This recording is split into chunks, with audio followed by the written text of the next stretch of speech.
All right, welcome to another deep dive. This time we're tackling something pretty big. Breaking addiction.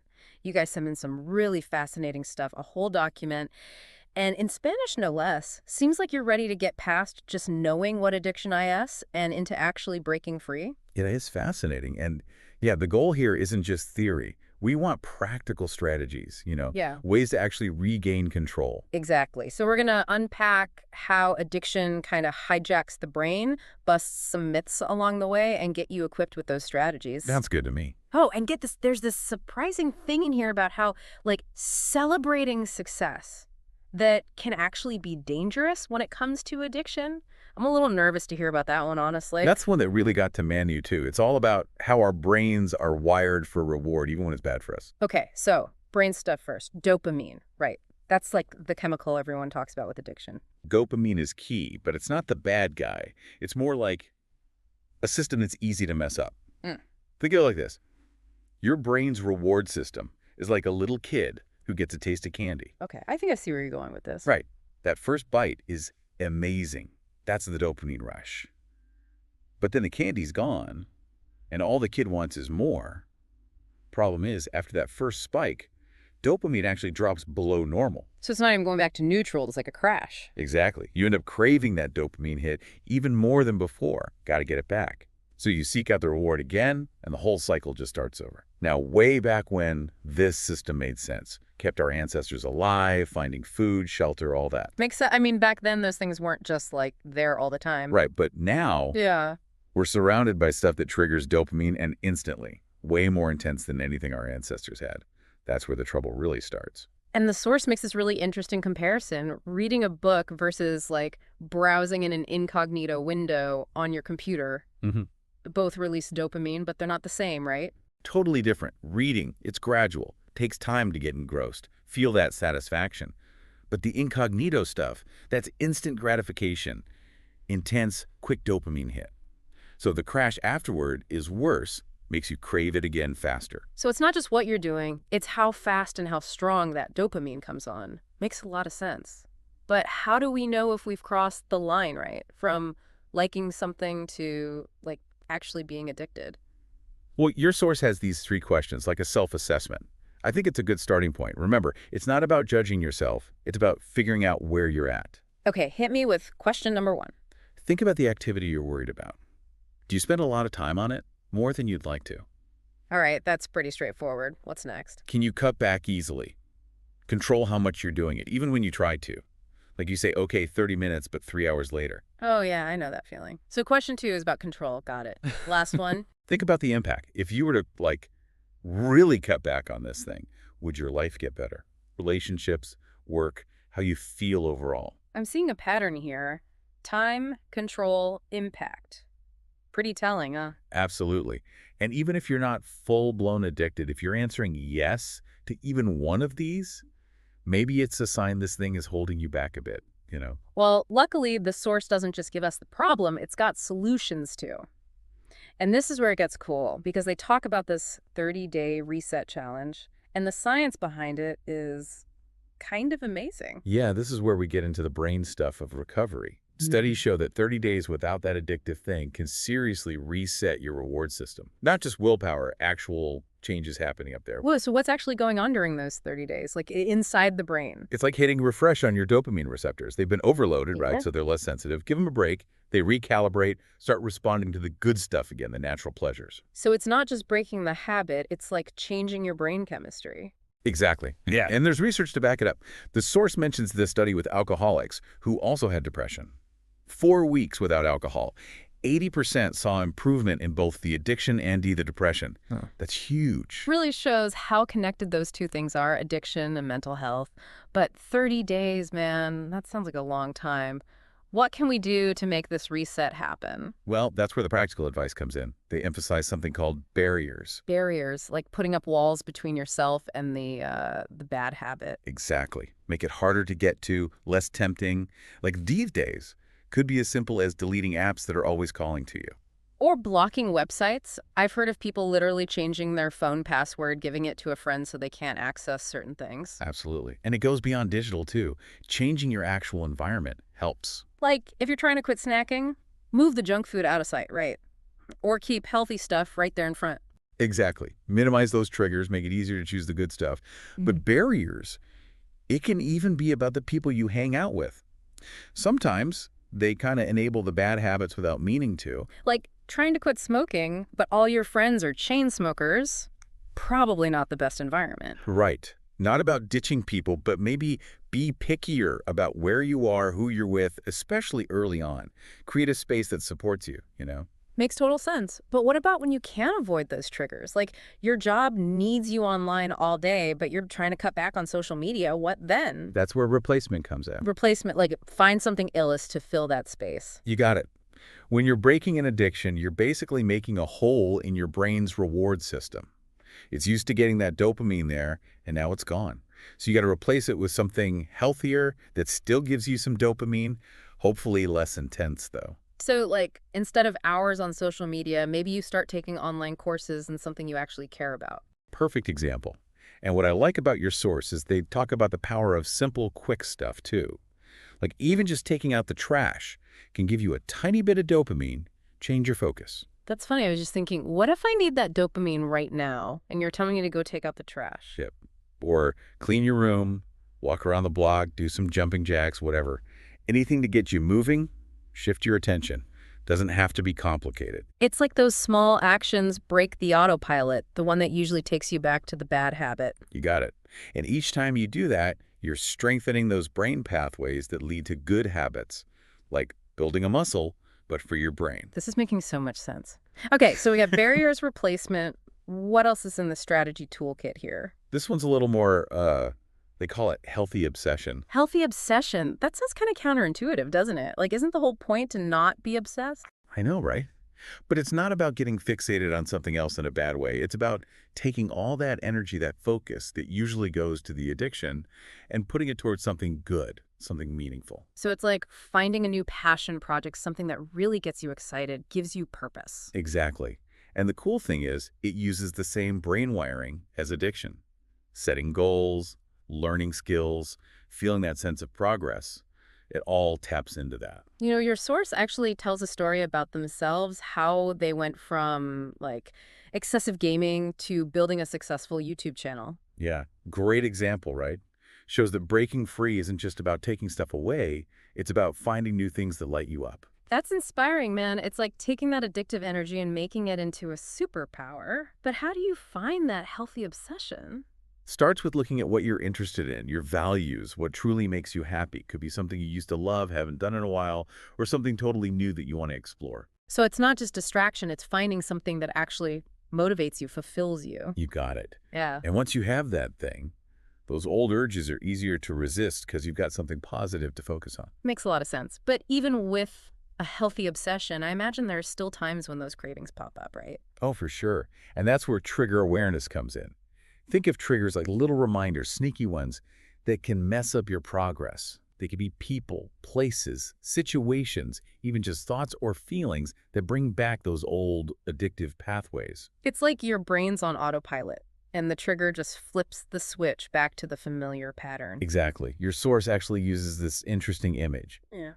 They say your phone can suddenly feel like it's reaching out to you, almost like it has a mind of its own. Oh, I get that. Like, you're not even consciously thinking about checking it, but your hand's already reaching for it. It's subconscious almost. Exactly. And those unconscious triggers, they're the toughest because you don't even realize till they've got you. So how do we get better at noticing these triggers? Takes practice, mindfulness. Start paying attention to what happens before the cravings hit. Time of day, certain people, feeling stressed or lonely, whatever it is. So, like, keep a journal, track those cravings, look for patterns. Exactly. The more you know your triggers, the better you can deal with them. Maybe it's avoiding certain places or having a plan for when the craving does hit. Like a strategy for navigating the danger zones. Right. And sometimes the danger zone is inside us, not outside. And that brings us to the thing we talked about earlier, the success paradox. Ooh, this is the one I've been waiting for. You said celebrating success can actually be risky when it comes to relapse. Why is that? You'd think feeling good would make you less likely to go back to bad habits. Logically, yeah, it makes sense. But here's the thing. When we succeed, our brains are all, woohoo, dopamine party, celebrating. Problem is, that dopamine surge can accidentally activate those old addiction pathways too. It's like your brain saying, hey, remember that other thing that gave you dopamine? Let's do that again. So it's not the dopamine itself, it's that the brain just goes for whatever gave it that rush before. Exactly. And your source says it perfectly. Quote, the brain thinks something great happened. I want more reward. And for someone in recovery, more reward can easily mean going back to the addiction. Wow, that's so backwards. I think feeling good about myself would make me less likely to do something self-destructive. You'd think so, right? Hmm. But brains don't always work on logic. They're driven by these deep patterns, these associations. So it's not about avoiding success, it's about knowing this can happen and having a plan to deal with those celebratory urges in a good way. Exactly. Success doesn't make you immune, but it does mean you've got the strength and awareness to handle it. Okay, that makes a lot more sense now. This whole success paradox thing is kind of mind-blowing, but also really helpful to know. But we're not done yet, are we? There's one more strategy in here, truth-telling. Seems simple, but I bet there's more to it than meets the eye. You're right, there's a lot more going on under the surface with this one. Well, let's dive in. What's so powerful about telling the truth, specifically when it comes to addiction? Your source explains that lying actually makes the addiction stronger, keeps you trapped, feeds the shame and secrecy. So it's like lying is a way of avoiding the reality of it. Exactly. Yeah. And avoiding just keeps you stuck. Yeah. But telling the truth, even when it's hard, actually strengthens your brain's control over those impulses. That part of your brain that makes decisions, it gets stronger. It's like taking your power back. Yes. And there's a big emotional side to it, too. The source even says, like, speaking your truth can feel really freeing. Yeah, I bet it'd feel like a huge weight off your shoulders. Exactly. And even apologizing for stuff you did in the past, if it makes sense, can help, too. Rewires those bad associations with the addiction. It's about making things right and moving forward in a good way. It's not about dwelling on the past or beating yourself up. It's about taking responsibility and creating a better story for yourself moving forward. You got it. And that change in your story, that can make a huge difference in recovery. Let you be authentic, kind to yourself, which is so important for healing and growing. This all kind of connects to changing your mindset, right? We talked about finding a healthy obsession, but what about changing how you see yourself entirely? That's where this addict in recovery mindset comes in. I think it's one of the most powerful things in your source material, honestly. Okay, I'm intrigued. Tell me more about this addict in recovery mindset. It's about changing how you view yourself in your whole journey. Your source uses this really interesting analogy. Imagine introducing yourself as like a compulsive masturbator versus someone who's overcome a challenge. Whoa, okay, that's quite a contrast. Right. Which one feels more powerful? Which one makes you think, hey, there's hope, there's possibility? Definitely the person who's overcome something. Exactly. And that's the key. We tend to act the way we see ourselves. If you see yourself as a victim of your addiction, you feel powerless, stuck. But see yourself as someone on a journey, someone who can change and grow, well, you'll start acting like that too. So it's about taking back control, choosing a way to see yourself that gives you strength, not one that limits you. Precisely. Don't see yourself as broken. See yourself as someone who's healing, evolving, becoming the best version of you. That's a beautiful way to put it. But how do you actually make that change from addict to someone in recovery? Seems like such a big mental shift. It starts by paying attention. Notice all the negative stuff you tell yourself, the thoughts that keep you trapped in that addict box. Like when you think, I'm a failure, I'll never get over this, that kind of thing. Exactly. And then you got to challenge those thoughts. Remind yourself you are not your addiction. You're a whole person with strengths, talents, and you can grow. Focus on what you can be, not the mistakes you made in the past. Yes. And it takes time. Rewiring those deep pathways in your brain, it's effort. But it is possible. So instead of that negative label, choose a good one. I am overcoming this. I am in recovery. Exactly. And remember, recovery is a journey, not a finish line. There will be ups and downs, but with the right mindset and support, you can really break free from addiction for good. Man, this has been so insightful. Feels like we've covered a ton already, but I know there's more to explore. Should we take a break? Come back for part 2. Sounds good to me. We can dig deeper into some of these strategies, talk about resources, support systems, all that good stuff that can help people on their journey. Awesome. We'll be back after a short break. One thing that really stood out to me in your source material was the focus on self-compassion. It's so easy to blame yourself when you're struggling with addiction, feel ashamed, but that just makes things harder. you know? Yeah, it's true. A lot of people think addiction is like a moral failing, a weakness. But we've been talking about how it's really a brain thing, a complex condition. Exactly. You wouldn't blame someone for having heart problems or diabetes.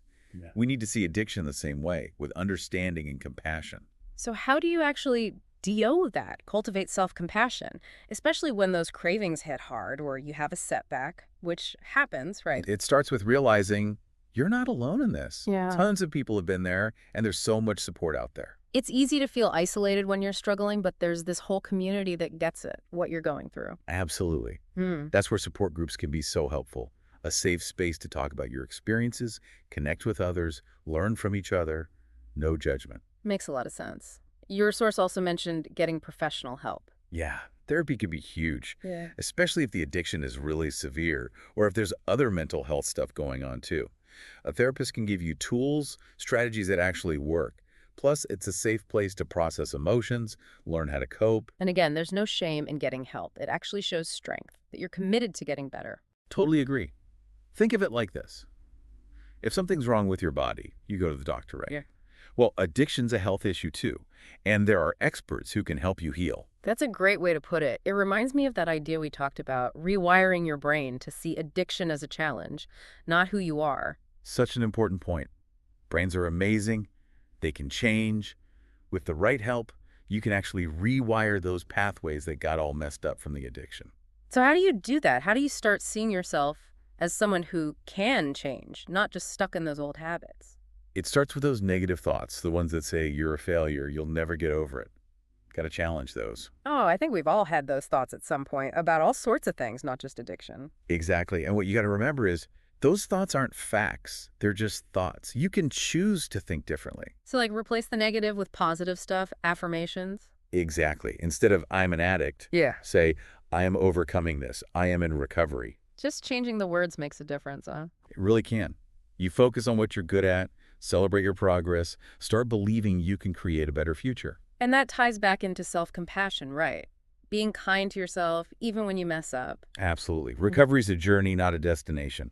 You'll have bumps along the way. It's normal. The important thing is to learn from them and keep going. Progress over perfection, right? Exactly. And don't forget, you don't have to do this alone. So many people understand. They're there to support you. Speaking of support, I want to touch on something your source mentioned, celebrating success in a way that actually HLPS your recovery. Right? The success paradox. We talked about how feeling good can actually trigger those old cravings. So how do you celebrate without risking a relapse? It's about being smart about it. Find healthy ways to reward yourself instead of going back to the old stuff. So no extra drinks, no extra cake, no extra hours of gaming. Find new ways to feel good that actually align with your recovery goals. Exactly. Yeah. Maybe it's a massage, spending time in nature, doing something creative. Find joy in things that are good for your mind, body, and soul. And when you do make those healthy choices, you're not just celebrating the moment, you're reinforcing your commitment to recovery. It's like a positive cycle. The more good stuff you do, the stronger those pathways in your brain become, the easier it is to resist the bad stuff. Rewiring your brain for joy, not addiction. I like it. That's the ultimate goal, right? A life that's rich, meaningful, and free from that grip of addiction. This has been so insightful. We've covered so much, from how addiction works in the brain to actual ways to break free. And what I appreciate about your source is it doesn't say there's only one right way. It's about figuring out what works for you, trying different things, making your own plan. That's so key because everyone's different. What works for one person might not work for another. Exactly. Be patient with yourself, celebrate your wins, and never give up hope. Recovery as possible. With the right support and mindset, you can really break free from addiction for good.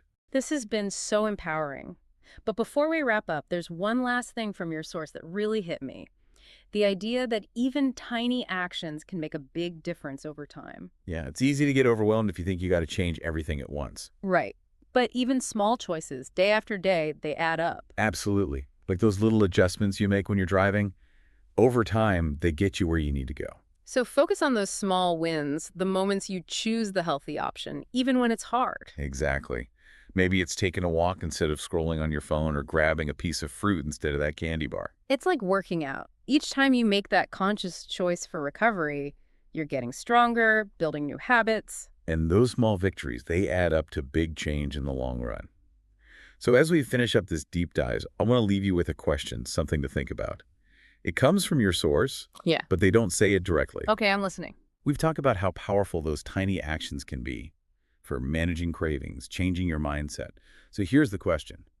What one small step can you take today to start taking back control, moving towards a life free from addiction? Could be as simple as deleting that app that tempts you, talking to a supportive friend, even just 5 minutes of meditation.